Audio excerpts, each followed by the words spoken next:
So, welcome to today's video. We are talking about genuine Lapislazuli today and how and compare it a little bit with today's synthetic versions we all know. And I have four different brands of genuine Lapislazuli watercolors and a few synthetic versions as well. So this little fella here was the first ever Lapislazuli color I had. It's a limited edition Lapislazuli blue from Schminke Horadam. And you can see here it says genuine Lapislazuli. And it cost me around 70 euros for this 5 milliliter tube. So it was really, really expensive. And why I was really upset with it, you will see when we come to the swatching. I also have a tube from Michael Harding.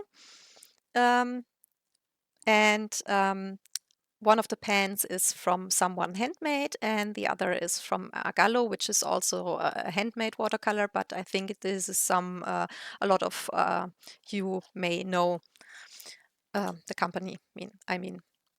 So, I said in the previous video about the ultramarine color family that ultramarine comes from the Latin word ultramarinus, which means beyond the sea, and that was named like that because it was transported to Europe over sea from Afghanistan over many, many centuries, and all of them arrived in Venice. This was the main city or port where all the lapislazuli came to.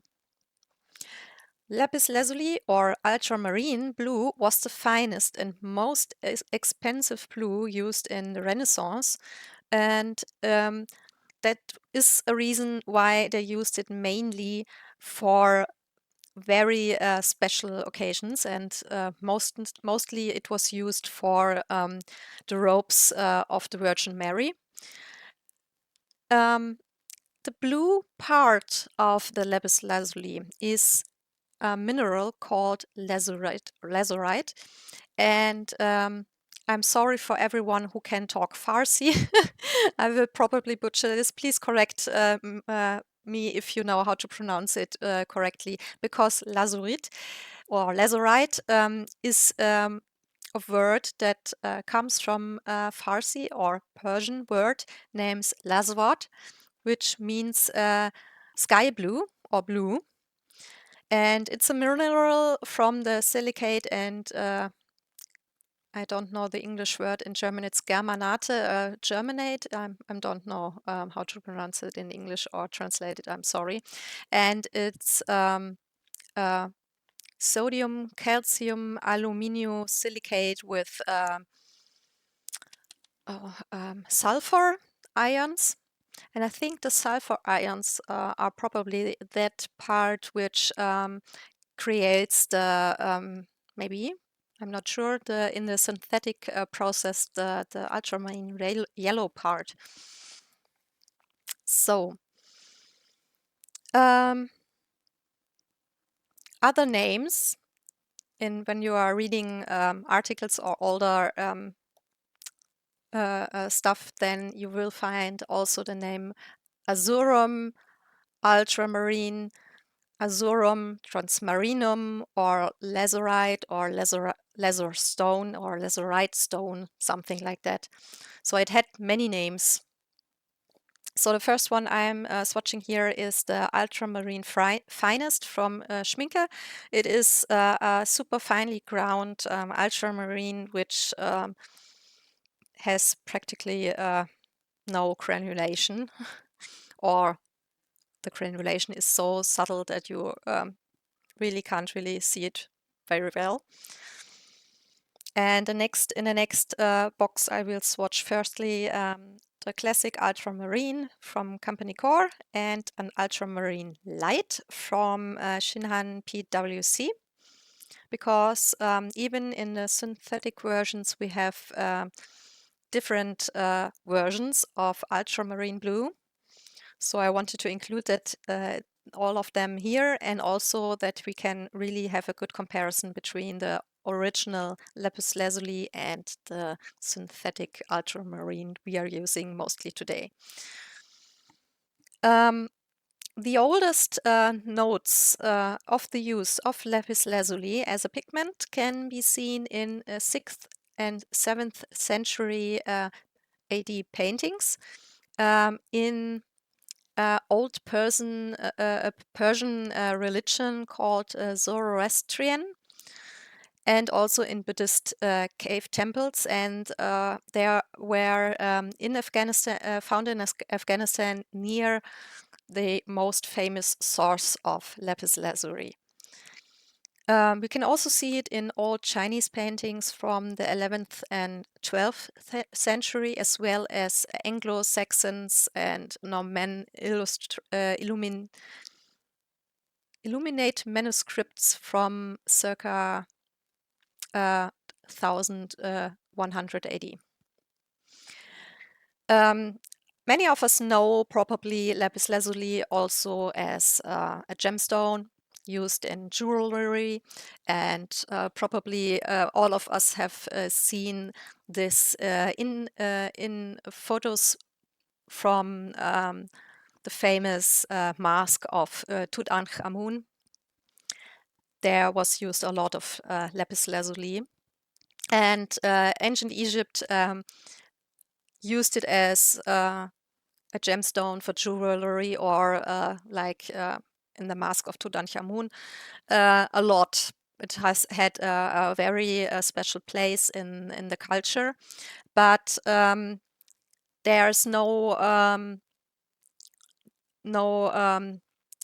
notes that they used it as a pigment, because they had Egypt blue, or also azurite, and they used that as pigment, as a blue pigment for wall paintings, for example. But nevertheless, they grind lapis lazuli to get a blue color, and it was not used for the paintings, but Cleopatra used it as an eyeshadow. So even 6,000 years before our time, ancient Egypt used it as an eyeshadow. So there were many different uses over our history. The third box has French ultramarine from Daniel Smith, and the last one is from someone handmade, and it is called ultramarine extra dark. And you can see how much darker this one is to all the other ones. So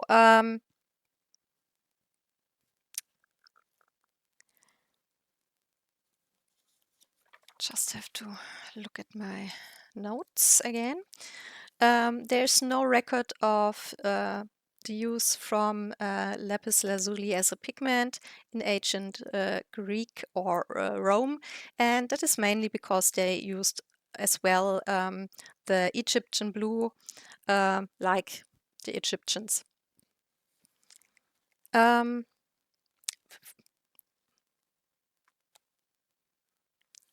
I already said that it was the most blue pigment used in the Renaissance, and maybe we can understand why it was so highly priced, because of where it came from, that it is hard to get that one, and also to transport it all over the world.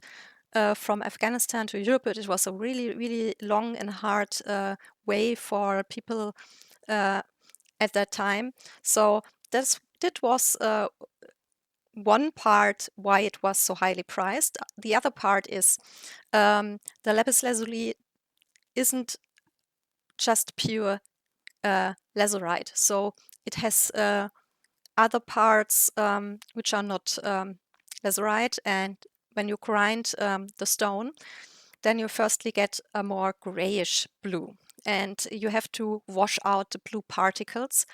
So you get the blue and the gray part apart from each other. The gray part is also called ultramarine ash, and you can also buy it today and it is still very, very expensive. To my personal surprise, I thought it's a byproduct in the production. So I thought it would be a lot cheaper, but it is of course cheaper than the blue part, but it is still super expensive. So we'll now start swatching all of the genuine Lapislazuli, and I will start with the version from Schminke, and I think you will see very quickly why I was so highly disappointed in that one. So, of course, because it was so damn expensive, people wanted to use it a lot because it is when you compare it to Egyptian blue or azurite, it is such more vibrant and a darker blue, because all the blues prior to that were more like a light sky blue. So it was really, really something new and something special. Also, it is light fast, and colors like Egyptian blue or azurite aren't. No? So that makes it even more special. And yeah, all wanted to use it, but it was super expensive. So you had to find ways to save some money. And that is a photo study revealed, an infrared photo study, sorry, from 13th and 14th century panel paintings in Siena, Italy, and they have revealed that they mixed the ultramarine blue with white lead paint. So they didn't need so much of the blue and could save some money. Another way to save money was that you will paint firstly some layers with azurite blue, because it was way cheaper, and just use ultramarine for the top layer, so you could save a lot of money that way as well.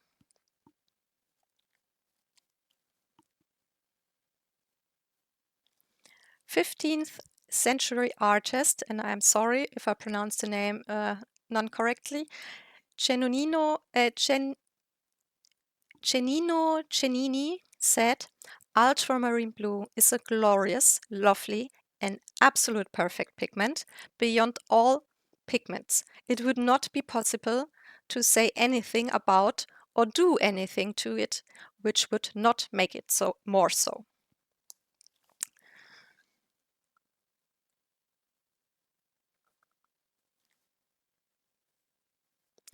The time where the pigment was most extensively used was during the 14th and 15th century, because of its brilliance and how it complemented the vermilion and gold they used a lot in the paintings at that time.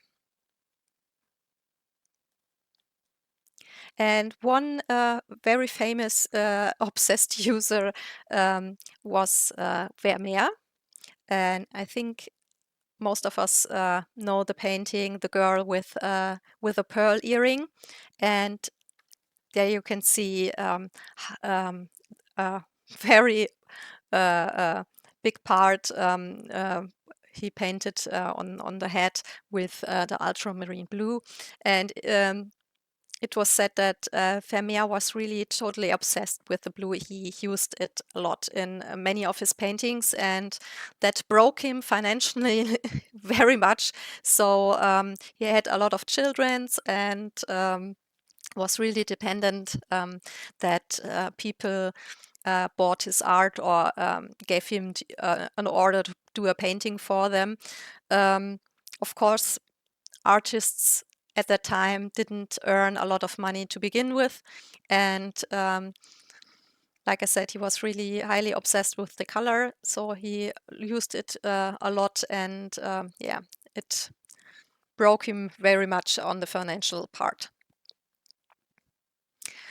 So the beginning of the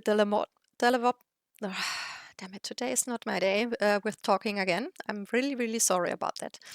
With the development of artificial ultramarine blue is now from famous German Goethe, and he was visiting Palermo in Sicily, Italy, around 1787, and he observed that the lime kilns there had blue residue at the walls, and that was the beginning of the trying to get an ultramarine blue on the synthetic made ultramarine blue.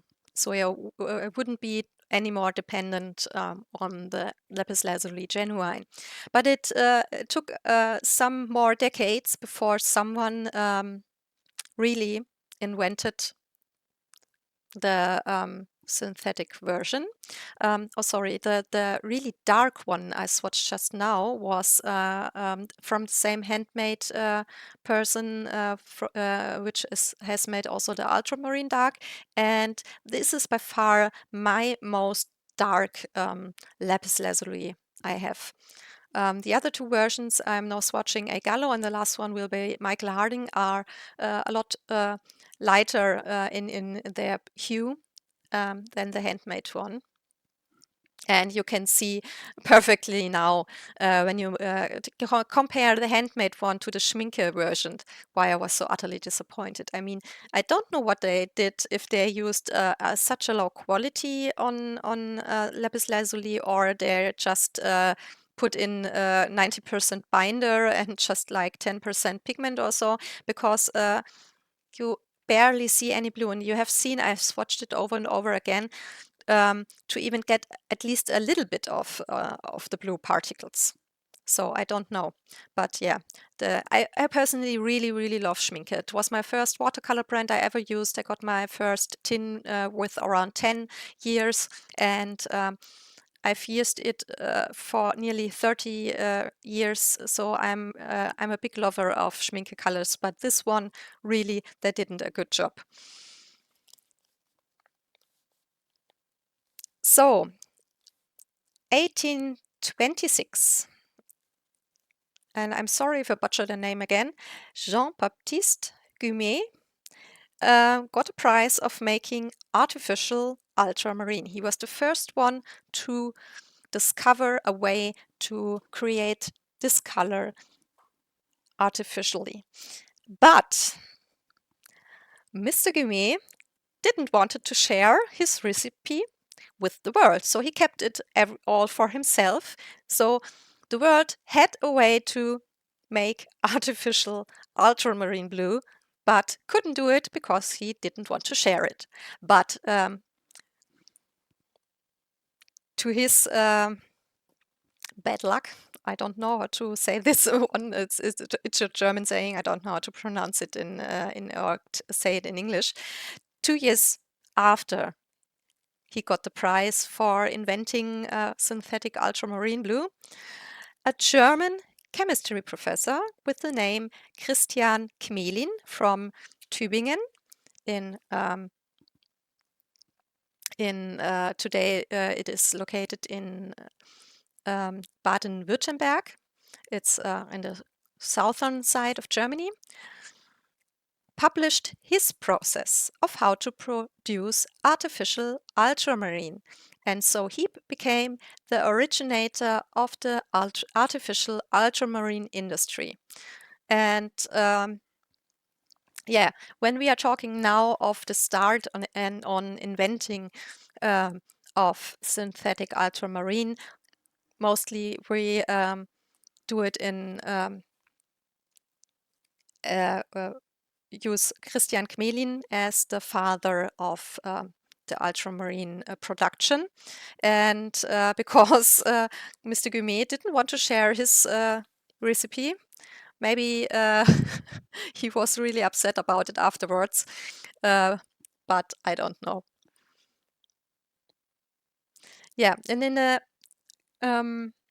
I said that in the first overview video about the ultramarine color family, that in the modern production of ultramarine blue, we have a lot of different ultramarine colors. Like we start with, in the first step, with an ultramarine green, and later we get the ultramarine blue. And if you burn the ultramarine blue longer, then you get the ultramarine violet, and when you burn it even longer, then you get the ultramarine red, and you also have the ultramarine yellow as a byproduct.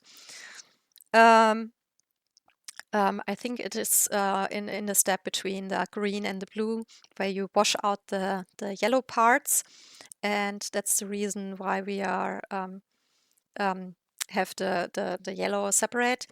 I think the yellow is probably not very light fast, because the ultramarine green isn't light fast at all, and all the yellow parts vanish if it is exposed to light, and you will get only a very strong ultramarine blue in the end, if you would put it in a window, for example, over a while.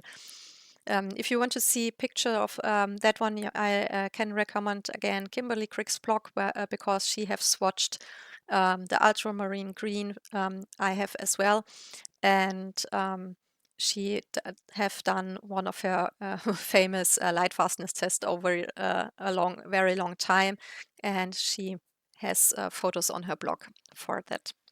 Yeah, so that was a little bit of the history. I thought it would be, I can't make a video about Lapislazuli and the history of, without the history of Lapislazuli and ultramarine blue. So I hope that you found this video interesting and maybe it was helpful. Do you have any kind of genuine Lapislazuli? How do you use it and how do you like it, and which brand you have it from and like to use? I would really, really love if you would leave me a comment, because I'm super interested in things like that.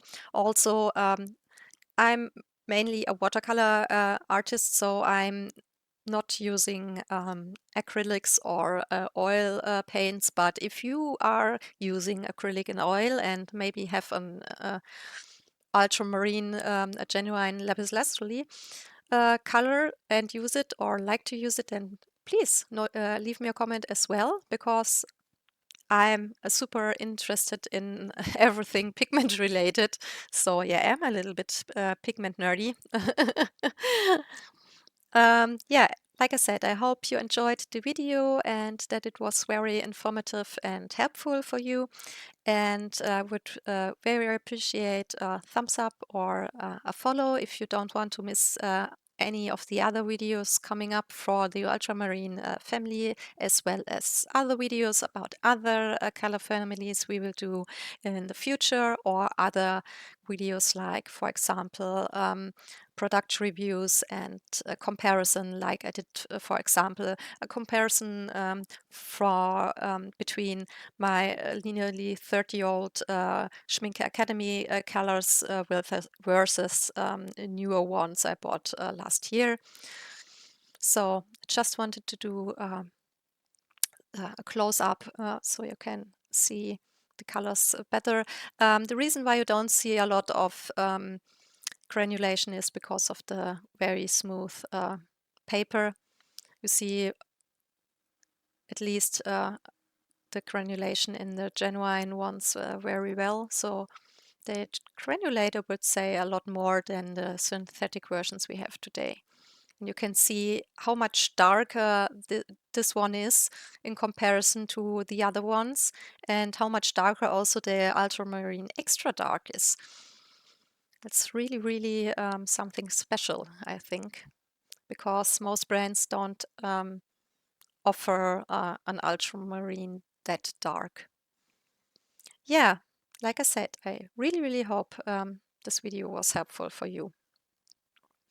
So I just want to check if I have missed anything, any information. But I think I've said everything I've noted down.